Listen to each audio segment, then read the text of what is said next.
Today's video, we're going to learn something about designing a staircase. Now, when we design a staircase, we have to keep many things in mind. Firstly, how high is the stair rising?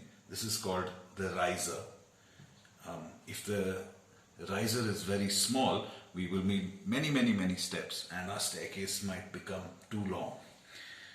At the same time, we have to keep in mind the tread, which is the top part of the stair where your foot goes. If we have a very large tread, again, the staircase will go very long. It might not fit in our building. And if it's a very small tread, you might find that your feet don't fit properly on the steps. So how do we calculate this? So let's have a look. Before we begin this exercise, you are going to be required to do this. Before we begin this exercise, we're going to be tying some ropes and making some marks. Make sure you do these in such a way that do not upset your parents. Do not destroy your house for the sake of this, and think of ways you can do it without doing so. So let's go. In order to do this, what you'll need is some thread. Any kind of rope or thread that you can tie. You will need a measuring tape. If you don't have a measuring tape, you can use a scale, and finally perhaps a pencil and somewhere to write. So in order to design, let us imagine that we wanted to design the staircase going from here to up there. So how do we do that? So the first thing we need to do is we need to know the height that we have to climb, okay, which the height being, the height you can see from the side of the staircase is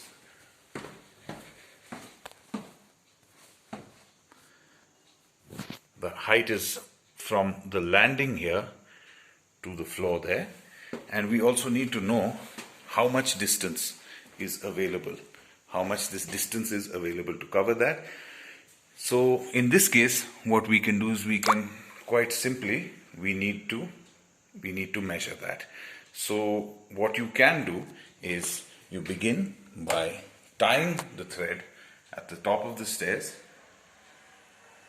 You can bring it from above and till it is perfectly aligned, and at the base of the stairs on the wall, what you can do is you can make a small pencil mark. You can see now this is aligned with the base.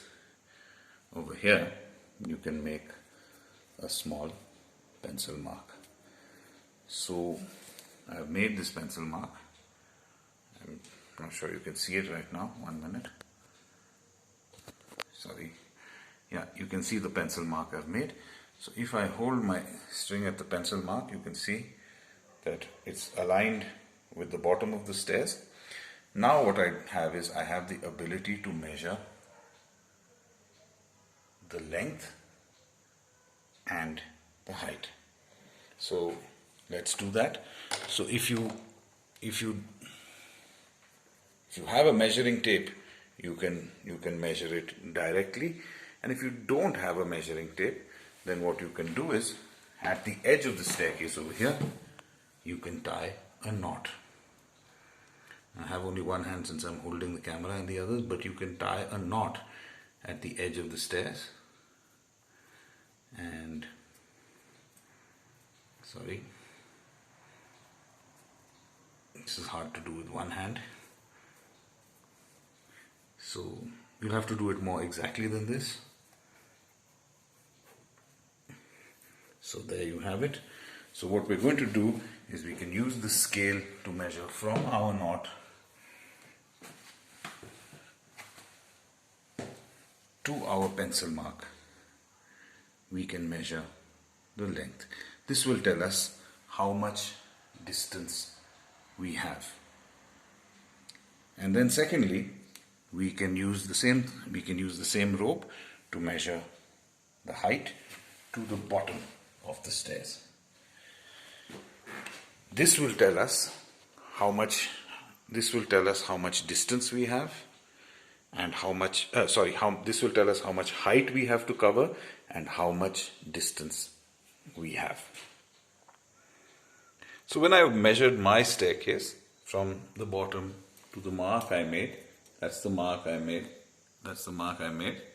you'll see it's around 1 meter 10 centimeters. Okay, that's 1 meter and 10 centimeters. And the length that I have to cover this height in, this length is 1 meter 30 centimeters. So what I do have is, if I take the ratio of length of my staircase to height of my staircase, I get it to be around 130 centimeters is to 110 centimeters. So what does this mean? Why am I doing all this? Because now if I reduce these terms, as long as I divide both sides with the same number, I can make steps that have the same ratio.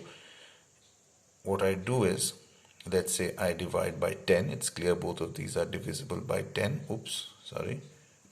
And my new ratio comes out to be 13 is to 10. This is the ratio of my steps. As long as I stick to this ratio, my staircase will fit in this space. So what is 13 is to 10? This means I can make a step that is 13 centimeters long and 10 centimeters high. Okay, or now I can simply expand this. I can multiply by 2 and I will get a 26 centimeter long step and a 20 centimeter high step. Okay, or let's multiply 13 by 3. I can have 39 centimeters long and multiply 10 by 3, which is 30 centimeters high. So now when I design my steps, I have some idea of what size I can choose, which size is the best for me. Of course, in real life, I don't have to multiply this by whole numbers. I can multiply it by 2.5, 3.5. I can multiply it by any decimal value, so long as I multiply both sides by the same number. Whatever step size I get will in fact allow me to build the stairs in this given space.